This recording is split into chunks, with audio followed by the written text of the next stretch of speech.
Okay, so let's start now. आजच्या व्हिडिओमध्ये आपण इफ एल्स स्टेटमेंट स्टोर्ड प्रोसिजरमध्ये कशा प्रकारे वापरलं जातं हे पाहिलं होतं. आजच्या व्हिडिओमध्ये आपण इफ एल्स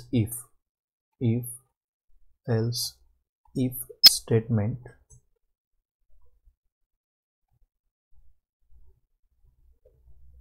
कशा प्रकारे स्टोर्ड प्रोसिजरमध्ये वापरलं जातं विथ पॅरामीटर हे पाहणार आहोत. ओके, हे पाहण्यासाठी आपण MySQL ओपन करून घेऊया आणि त्यामध्ये इफ स्टेटमेंट कशा प्रकारे वापरलं जातं ते पाहूया. सो नेहमीप्रमाणे आपण MySQL ओपन करून घेऊयात, झूम करूयात. नाव एंटर इट. नाव डेटाबेस यूज करून घेऊयात. या ठिकाणी आपण मागच्या वेळी जो प्रोग्राम पाहिला होता तो रन करून बघूयात. पेक्षा लहान संख्या किंवा 5000पेक्षा मोठी संख्या आपण प्रिंट केली होती.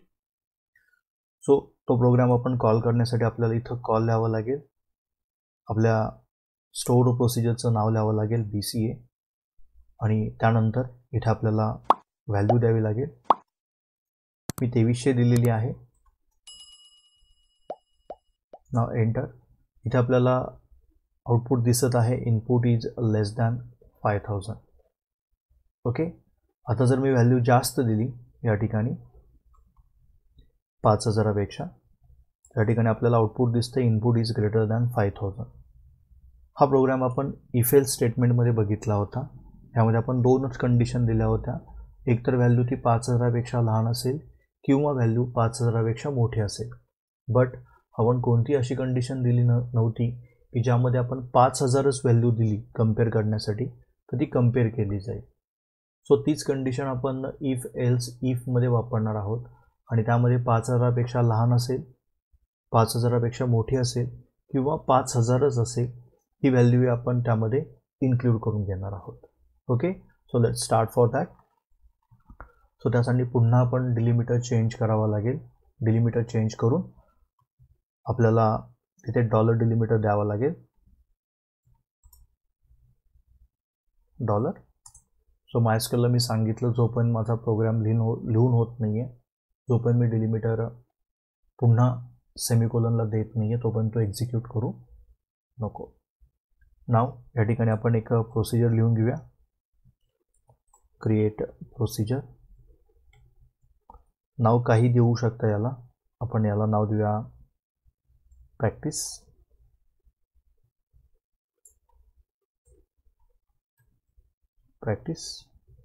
आणि यामध्ये आपण मागच्या व्हिडिओमध्ये आपण जसा पॅरामीटर पास केला होता खालून कॉलमधून आणि इथं ती व्हॅल्यू एक्सेप्ट केली होती, त्याच प्रकारे इथेही आपण व्हॅल्यू ती एक्सेप्ट करून घेऊया. यामध्ये आपण num1 ही व्हॅल्यू असणार आहे इंटिजरमध्ये. ओके, नाव एंटर. या ठिकाणी आपल्याला बिगिन लिहावं लागेल एक्झिक्युशन ब्लॉकमध्ये जाण्यासाठी.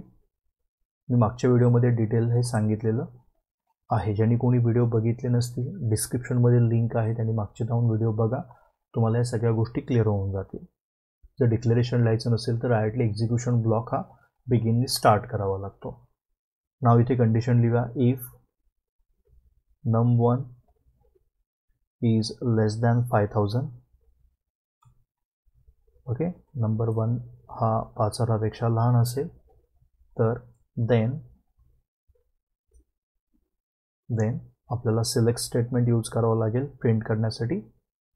Then select input is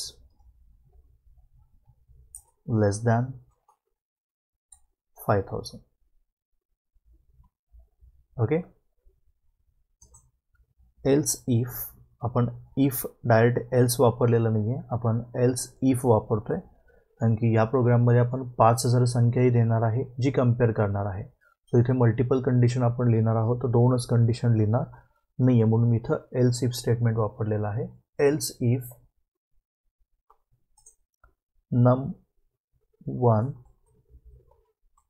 num1 is equal to 5000 ही कंडिशन असू शकते. num1 हा 5000 ही संख्या आपण देऊ शकतो. जर अशी काही कंडिशन आली then select input is equal to 5000. Okay.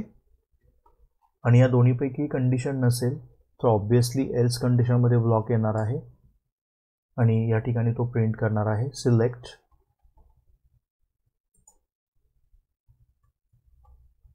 Input is greater than 5000. Okay. Simple program लिहिलेला आहे. एक स्टोर्ड प्रोसिजर तयार करून घेतलेली आहे. नंबर 1 हा आपण पॅरामीटरचा यूज करून पास करून इथे एक्सेप्ट करून घेणार आहोत. हा नंबर 1 इथे आपण कंपेअर केलेला आहे. जर 5000पेक्षा लहान असेल तर input is less than message दे. जर 5000 इतका असेल हे सांगण्यासाठी आपण एल्स इफ कंडिशन वापरलेली आहे. एल्स इफमध्ये गेल्यानंतर 5000 इतका असेल तर तो आपल्याला आउटपुट देईल इनपुट इज इक्वल टू 5000. आणि जर या दोन्ही कंडिशन बरोबर नसतील तर या ठिकाणी डायरेक्टली तो एल्स ब्लॉकमध्ये येऊन इनपुट इज ग्रेटर दॅन 5000 हे 101% प्रूफ असणार आहे. ओके. नाव एंड इफ करूया आपण. ओके. इफ एंड केल्यानंतर आपण एंड आणि आपला जो डिलिमिटर आहे तोही मी एंड केलेला आहे. ओके. Now enter it. आपली क्युरी जी काय आहे किंवा स्टोर्ड प्रोसिजर जी काय आहे ती अगदी व्यवस्थितपणे काय झालेली आहे रन झालेली आहे. फक्त या ठिकाणी जो डिलिमिटर आपण $$ स्टार्ट केलेला असतो तो इथं एंड करायला विसरायचं नाही आहे. ओके. यानंतर आपल्याला आपला प्रोग्राम रन करण्याआधी डिलिमिटर स्विच करावं लागेल सेमिकोलनला. सो या ठिकाणी आपण डिलिमिटर पुन्हा स्विच करूया. Delimiter semicolon. ओके. नाव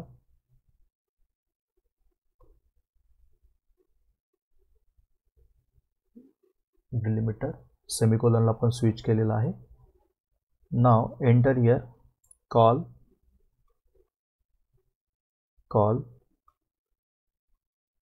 प्रॅक्टिस आणि एक व्हॅल्यू त्याला पास करूया आपण. ओके. 2.5 व्हॅल्यू मी पास केलेली आहे. नाव एंटर. सो खूपदा अशा प्रकारचा प्रोग्राम मुलांना प्रॉब्लेम येतो की डिलिमिटर ज्यावेळी आपण सेमिकोलनला जरी स्विच केला असेल आणि एंटर दिला असेल तरी आपला प्रोग्राम रनअप केला जात नाही. तर या कंडिशनला तुम्हाला /G ओके /G वापरायचं आहे आणि डायरेक्टली बाहेर पडायचं आहे. बाहेर पडल्यानंतर तुम्हाला डायरेक्टली तुमचा जो काही डिलिमिटर आहे तो सेमिकोलनला ॲडजस्ट केला जाईल. सो अशा कंडिशनमध्ये तुम्ही /G द्या /G आणि एंटर द्या. तुम्हाला इथं क्युरी वॉज एम्प्टी सांगता येईल. Just second I will check.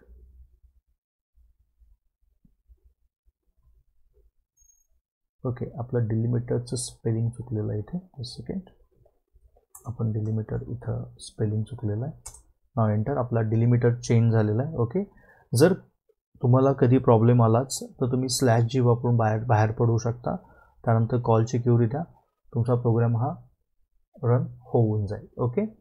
नाव आता आपण प्रोग्राम रन करून बघूया. सो इथं आपला आउटपुट आलेला आहे इनपुट इज लेस दॅन 5000.